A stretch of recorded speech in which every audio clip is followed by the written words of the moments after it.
Archbishop Giovanni Becciu serves as the Vatican's Deputy Secretary of State, meaning he's the number 3, so to speak, at the Vatican. Cardinal Angelo Becciu has lived in the shadows of humiliation for nearly 4 years, a once powerful man in the Vatican who has been deprived of his titles, barred from influence, and buried in scandal. He was the first cardinal in modern history to face a criminal prosecution within Vatican boundaries: financial corruption, embezzlement, misuse of church funds. His fall from grace under Pope Francis was not only quick, but also public, violent, and extremely humiliating. Throughout it all, Becciu said nothing, until now. In the weeks following Pope Francis's death, Becciu, who had been silent and ignored for so long, finally spoke up, and what he stated has caused fear behind closed doors at the Vatican. He was surrounded, controlled. What you witnessed at the end, it was not him anymore. These were not the remarks of a bereaved friend. They were the comments of a man who claims to have witnessed something darker, something staged. In Francis's final days, there was a methodical erosion of papal power. According to insiders, Becciu has been communicating with independent Catholic journalists, legal contacts, and even members of the Italian press. And while he has not held a formal press conference, the leaks are spreading rapidly. What is emerging is more than just a personal grudge. It is a story of betrayal at the highest echelons of the Church, and Becciu places himself as a witness to the gradual erasure of the most powerful pope in contemporary Catholic history. The Vatican is scrambling to dismiss him as bitter, crazy, and potentially deadly. However, the timing of his revelations and the information he is revealing are too exact to ignore. And the question is no longer simply why Becciu fell. The question is, what did he see on the way down? And is the Church prepared for the answers? 1. The fall of Becciu, from power to exile. Cardinal Giovanni Angelo Becciu was not simply another prominent cleric at the Vatican. For years, he was regarded as one of Pope Francis's most trusted men, a formidable fixer, a diplomatic insider, and a man who could get things done in an environment where tradition frequently trumped advancement. In his heyday, Becciu was the substitute for general issues, effectively the Vatican's chief of staff, in charge of delicate appointments, episcopal supervision, and oversight of the Holy See's most sensitive issues. He was described as bright, calculating, and fiercely devoted. However, in 2020, everything came crumbling down. It began with whispers. There were whispers about money. There have been whispers of shadow agreements. There are rumors that the Vatican Secretariat of State is funding a luxury London real estate purchase with shady assets. The media took notice, and within weeks, Becciu's name was linked to shell businesses, shady financial transfers, and dubious donations. Pope Francis moved quickly. Some said that it happened too quickly. On September 24, 2020, Becciu was called, not to discuss the claims, not to elucidate, but to be told in person that he was retiring immediately from all positions of leadership and would no longer be able to vote in any future papal conclave. Deprived of dignity, status was revoked. Most importantly, he lost his voice. "I was told to disappear," Becciu later revealed to a journalist, "as if I never existed." But here's when the plot turns. Because while the Vatican painted it as a clean break, removing a crisis before it could spread, Becciu was more than just a cleric accused of financial misconduct. He was a cardinal with adversaries. Even worse, he knew where the remains were hidden. According to those close to Becciu, he immediately suspected a concerted takedown, not from Pope Francis himself, but from others surrounding him, who had grown fearful of Becciu's independence and authority. He had been playing the Vatican game for far too long, and he would have fallen into the trap of believing he was untouchable. In the wake, the so-called London deal became even murkier. Yes, some money was misused. Yes, Vatican funds were channeled into dangerous companies. However, as the investigation progressed, they discovered a paper trail that extended beyond Becciu and into hallways that the Church was unwilling to reveal. Names were quietly redacted, witnesses who have ceased cooperating. They needed a face for the scandal, said a former Vatican official who requested anonymity. And Becciu was convenient. Then came the trial, the first of its type in the Vatican city-state. A modern inquisition conducted behind closed doors. Cameras were restricted. Access was limited. Journalists were kept at bay. Throughout it all, Becciu maintained his innocence. But while the media concentrated on court transcripts and the colorful cast of financiers and laypeople involved in the case, Becciu quietly gathered his own evidence. Not just his defense, but what he alleged was going on inside the papacy during Francis's final years in office. He was not just defending himself, stated an Italian reporter acquainted with the situation. He was recording a slow coup. By 2023, Becciu's public profile had dwindled, and he was still merely a cardinal by title. He was no longer seen attending official Vatican gatherings, no longer invited to synods, papal audiences, denied. He lived in a quiet exile, alternating between Rome and Sardinia, not exactly imprisoned, but no longer free. Nevertheless, the silence surrounding him became deafening. People inside the Curia sensed something was not right. Becciu's collapse was too quick. The full list of names linked to the financial scandal was never made public. The Vatican's refusal to allow Becciu to vote in future conclaves generated an even greater question. What did the Church worry he could influence? Becciu has now hinted that the explanation lay not in his scandal, but in Pope Francis's final months of life. He alleges he was barred from participating not only because of apparent corruption, but also because he began asking inappropriate questions. Questions regarding decisions done without papal approval. Questions regarding Francis's diminishing network of advisors. When the Pope began to wane, questions about who was truly leading the Church arose. They accused me of financial betrayal, Becciu allegedly told a confidant.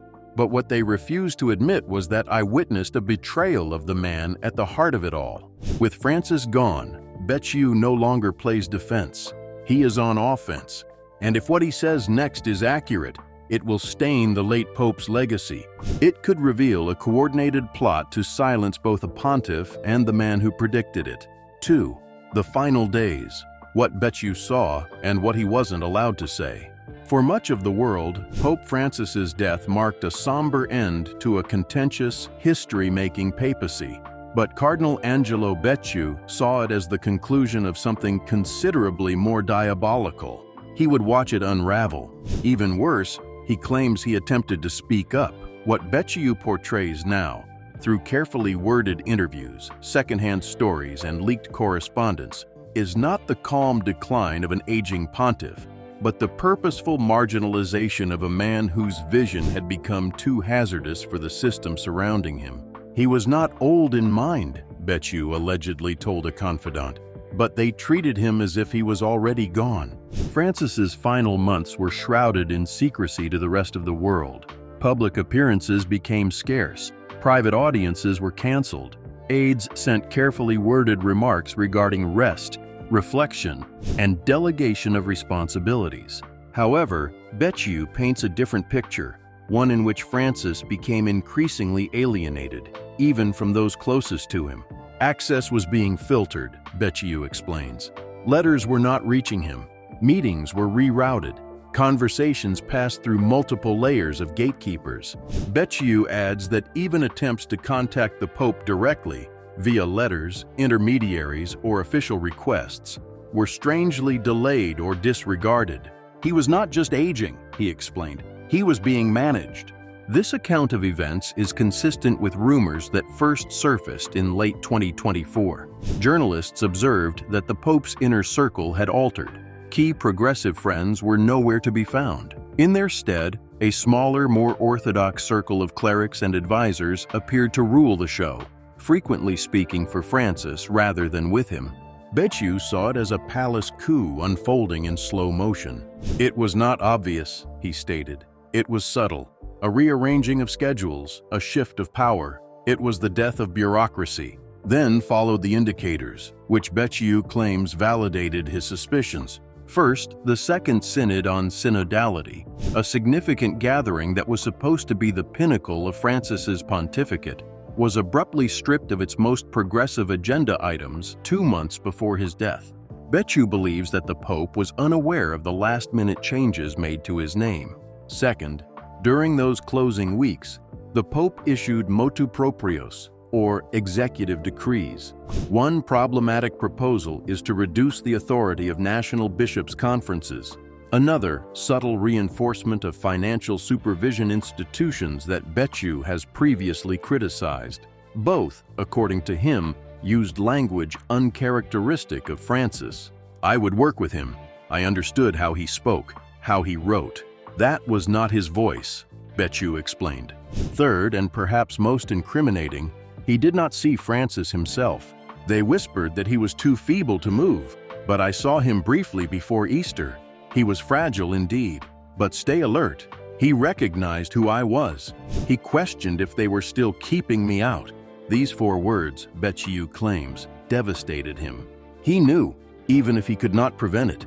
Becciu now feels Pope Francis was the target of institutional containment. Not physical injury, but a deliberate political soft lock aimed to undermine his initiatives while retaining the perception of papal authority. They could not make him leave, so they just made him irrelevant, he said. The suggestion is startling. If true, it would imply that in his final year, the most powerful man in the Catholic world had been functionally muted, with his iconic progressive agenda being demolished in real time by those who stood to lose the most from its success. When asked specifically who they are, Becciu pauses. Some of them wear white, others wear crimson, the rest are smiling. This is a mysterious response. However, insiders say it speaks to a small group of curial officials who support financial orthodoxy, traditional liturgy, and political neutrality, a return to Vatican as fortress rather than a field hospital. Furthermore, Becciu alleges there were medical pressures. While no formal allegations of wrongdoing have been made, Becciu notes an abnormally high turnover of physicians in Francis's final year, as well as the secret relocation of many long-time papal advisors. A man does not forget the smell of his own betrayal, he explained. Francis may have forgiven, but he saw it coming. By the time the Pope died, the basis had been laid. His grandiose vision for a synodal church? Buried. His appointments? Questioned or reversed. Who are his enemies? Back in the driving seat. They will accuse me of making this up, Becciu acknowledges, but they cannot claim that I was not there. He may have been exiled, but he continued to watch. And now that the shepherd is left, the quiet surrounding those final days is breaking. Becciu is not shouting. He does not have to. His words are carefully selected, and his tone deliberate. But do not make any mistakes. He is issuing a warning. If it can happen to him, he whispered, it can happen to anyone. The Vatican has maintained a public silence. However, inside St. Peter's, the rumors have already begun. And what is the question that haunts them all? Was Pope Francis truly in charge at the end, or was he quietly deposed by the very system he attempted to reform? When Cardinal Becciu finally let his voice be heard above rumors and court transcripts, he did not give a speech or hold a news conference. He did not need to. All it took was one leaked recording, a single moment taped behind closed doors that is now resonating through the Vatican's most sacred hallways. It was not natural, Becciu is heard saying. That is what haunts me. The end was not natural. These 5 words, somber, unscripted, and plainly obvious, sparked a match beneath decades of propriety and secret. Within 48 hours, the Vatican's internal communications network caught fire. What exactly did he mean? Was he indicating foul play or something more calculated, something institutional? The recording, believed to have been made during a private chat with a former Vatican diplomat in Sardinia, was released anonymously to 2 independent Italian journalists and then confirmed by an audio analyst. While the situation is confined, the ramifications are not. He was fading, yes, Becciu said on the recording. However, the structures around him did not sustain his life. They were replacing it, managing it. That is not death. That is subtraction. Subtraction. That word, cold, mathematical, scandal has become a rallying point for both Catholic pundits and conservative critics. They saw Becciu as more than just a pope's mourner. He was suggesting something considerably more disturbing, that Pope Francis's last year was meticulously managed, with his decisions trimmed, his moves planned, and his voice reduced to the point where it no longer rang within the Curia's walls. And now, Becciu claims, the entire church is supposed to continue as if nothing occurred. We were told to pray, to commemorate his life, but we have not been told the truth regarding his death. The declaration has obviously thrown Vatican authority into damage control mode. Within hours following the disclosure, the Holy See press office issued a vague yet forceful rebuke. His Holiness Pope Francis was under medical monitoring and spiritual preparation. Contrary suggestions are both baseless and unhelpful. However, what they did not say fueled the fire. No mention of Becciu.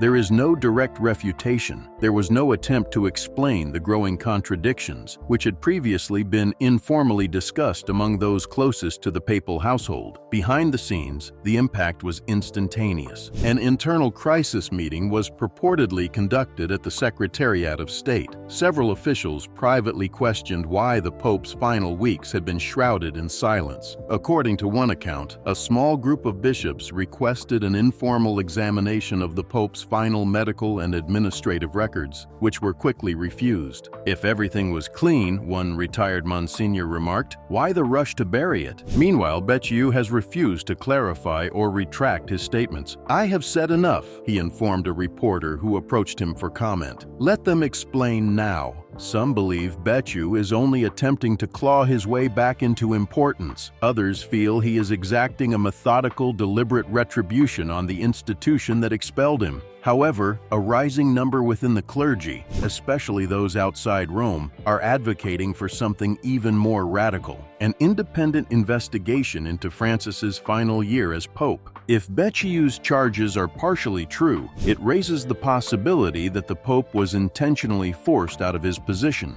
4. Who was really in charge? Becciu names names. For months, Cardinal Becciu kept his accusations hidden behind ambiguous terms like they, the handlers, and the inner circle. But the curtain is finally slipping, and the names he has started to say are upsetting the Vatican's highest hierarchy. Do you want to know who was actually running the church at the end? He allegedly told a close journalist. Look who did not vanish when the Pope did. That seemingly casual comment sparked a frenzy of suspicion, but Becciu quickly verified what many had suspected. A small number of insiders, both priests and laymen, had effectively taken control of Pope Francis's final decisions, without public acknowledgement and maybe without papal assent. Where is the storm's epicenter? 3 names. Cardinal Pietro Parolin, Secretary of State. Parolin, long regarded as the Vatican's chief diplomat, was formerly seen to be a stabilizing force, but Becciu now paints a harsher picture. A bureaucratic tactician who, in the Pope's deteriorating health, stepped forward while everyone else was told to back off. Parolin oversaw the paper, Becciu claimed, the schedule, the appointments, even the flow of information. No decision reached the Pope unless it went through him first. Parolin has not commented publicly, but Vatican observers note that his presence expanded significantly in late 2024, frequently standing in for the Pope at public events and releasing remarks in his name.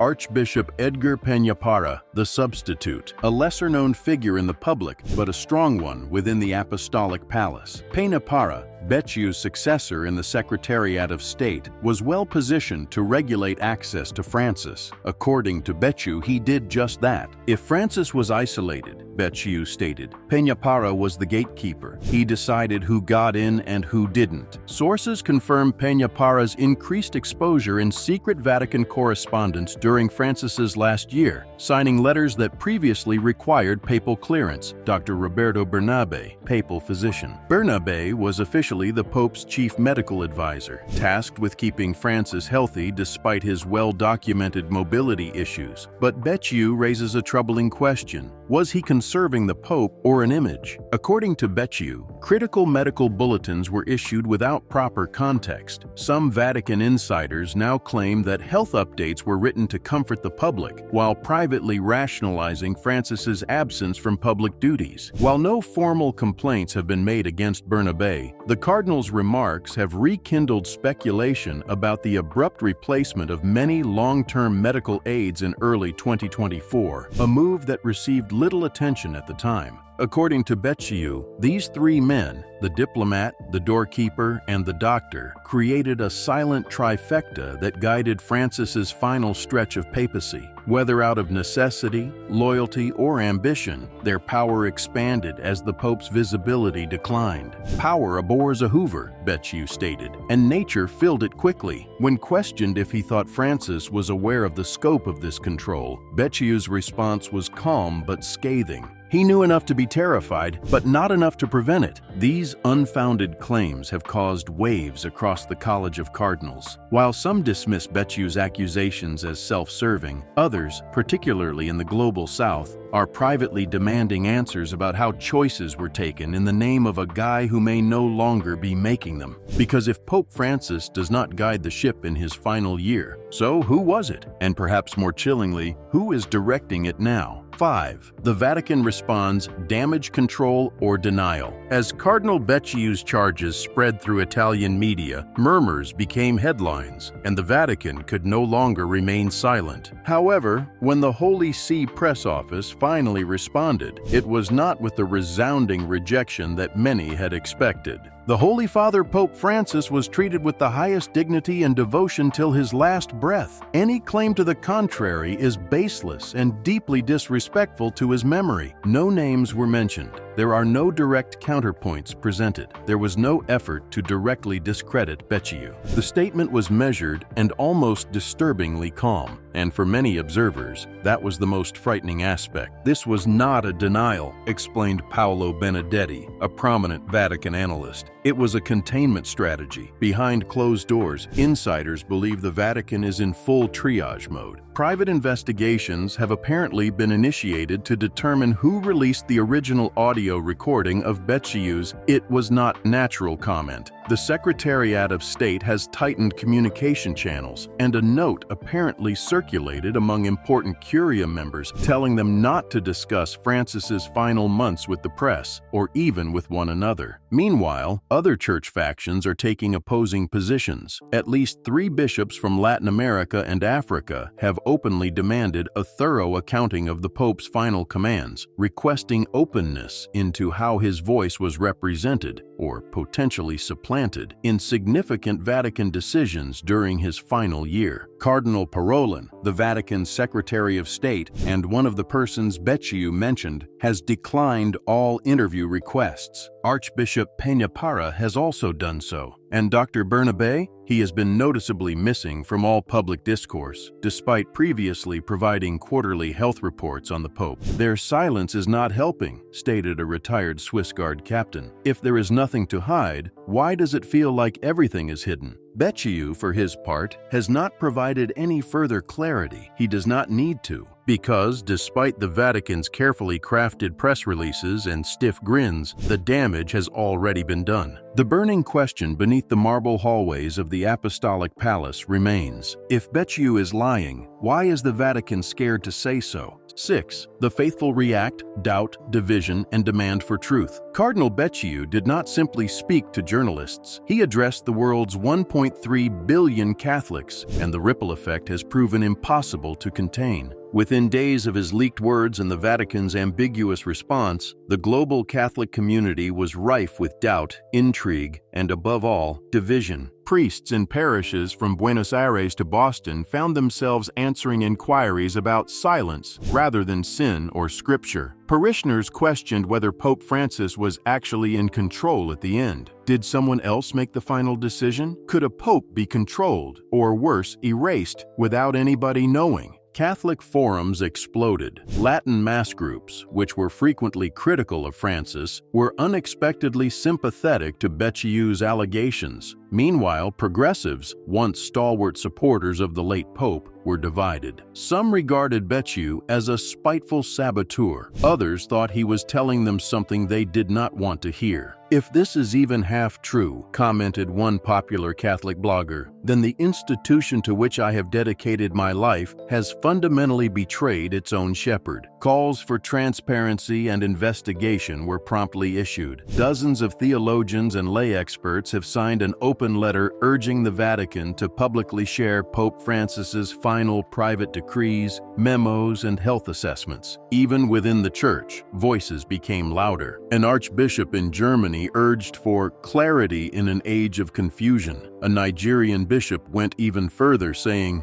"If the Holy Father's death was surrounded by shadows, then we must turn on the light, no matter who it blinds." But not all reactions were positive. Some believers were deeply troubled by Becciu's attempt to hijack grieving with conspiracies. Others questioned why a man accused of wrongdoing was now being hailed as a whistleblower. Still, the discomfort persists, because whether Becciu is bitter or brave, honest or opportunistic, he has forced a worldwide church to pose a question for which it was not prepared. What happens when a pope dies and no one knows who was truly leading? Cardinal Angelo Becciu has spoken up in the shadow of the Sistine Chapel, where centuries of authority have risen and fallen silently. It is unknown whether history will refer to it as a confession, a curse, or a deliberate attack. However, one thing is certain: the Vatican will not be the same again. Becciu was intended to vanish, shamed, disarmed, and discarded. However, by breaking his silence following Pope Francis's death, he has done what few believed possible. He has revived the deepest, darkest concerns concerning the final year of a papacy that shook the contemporary Catholic Church to its core. Did Francis die surrounded by love and loyalty, or was his vision gently shattered before his final breath? Did he diminish due to disease or institutional erosion? Was Becciu the exile lashing out in bitterness, or finally expressing a reality the Vatican believed would be buried with the former leader? "You can silence a voice," Becciu allegedly warned a confidant, "but the echo, that never dies." The Vatican maintains its firm stance. The faithful remain split, and the Curia must balance preserving Francis's legacy while also weathering the backlash that is brewing throughout pews, pulpits, and press rooms. But in the end,